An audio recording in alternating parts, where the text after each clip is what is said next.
Que Deus te abençoe e te guarde. O apóstolo Paulo diz na sua palavra, em Romanos capítulo 10, que a fé vem pelo ouvir, e ouvir a palavra de Deus.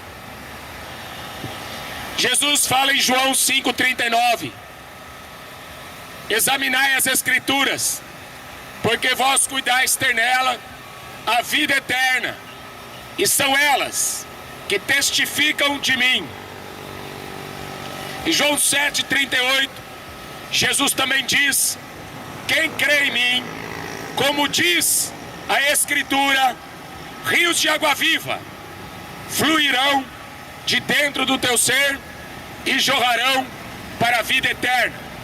E ele disse isso falando do seu Espírito que haveria de vir e morar no homem. Eu gostaria de ler nesta tarde um texto a qual nós estamos vivendo, que são tempos do fim. Eu vou ler no Evangelho de Mateus, no capítulo 24, a partir do verso 36, Jesus, ele faz um sermão profético, falando do fim dos dias. E aqui está escrito o seguinte, porém, daquele dia e hora, ninguém sabe, nem os anjos no céu, nem o Filho, mas unicamente meu Pai. Como foi nos dias de Noé, assim será também a vinda do Filho do Homem. Porquanto, assim como nos dias anteriores ao dilúvio, comiam, bebiam, casavam, davam-se casamento, até o dia em que Noé entrou na arca, e não perceberam.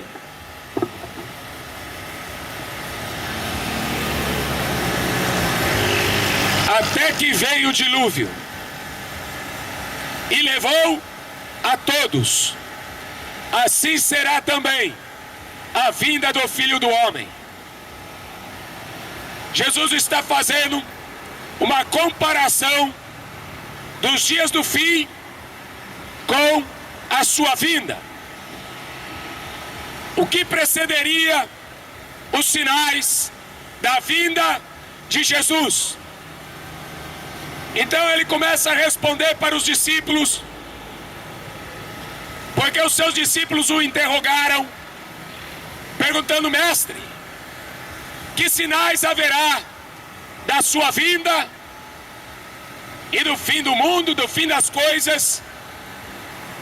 E aí Jesus começa a responder, logo no começo do capítulo 24.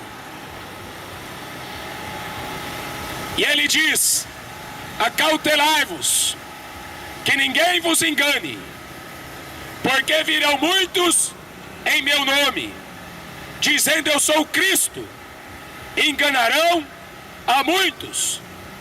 Ouvireis de guerras, rumores de guerras. Olhai, não vos assusteis, porque é necessário que isso tudo aconteça, mas ainda não é o fim.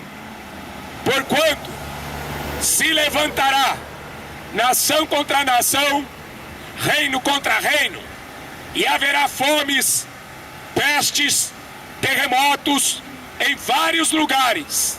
Mas todas estas coisas são o princípio das dores, pois vos hão de entregar para seres atormentado, matar-vos-ão, sereis odiados de todos os povos por causa do meu nome. Nesse tempo, muitos serão escandalizados, trair-se-ão uns aos outros se aborrecerão. Surgirão muitos falsos profetas, enganarão a muitos. E por se multiplicar o pecado, o amor de muitos esfriará. Mas aquele que perseverar até o fim será salvo. Este evangelho do reino será pregado em todo o mundo, em testemunho a todas as gentes. Então virá o fim. A primeira parte do sermão, Jesus mostrando os sinais. Muitos virão em meu nome. Só que Jesus fala em Mateus capítulo 7: nem todo aquele que me diz Senhor, Senhor, herdará o reino dos céus, mas aquele que faz a vontade do meu Pai que está no céu. Muitos virão em meu nome, porque não existe outro nome mais poderoso do que o nome de Jesus. O apóstolo Pedro diz que não existe outro nome dado nos céus e na terra pelos quais os homens devam ser salvos. Não há outro nome maior do que o nome de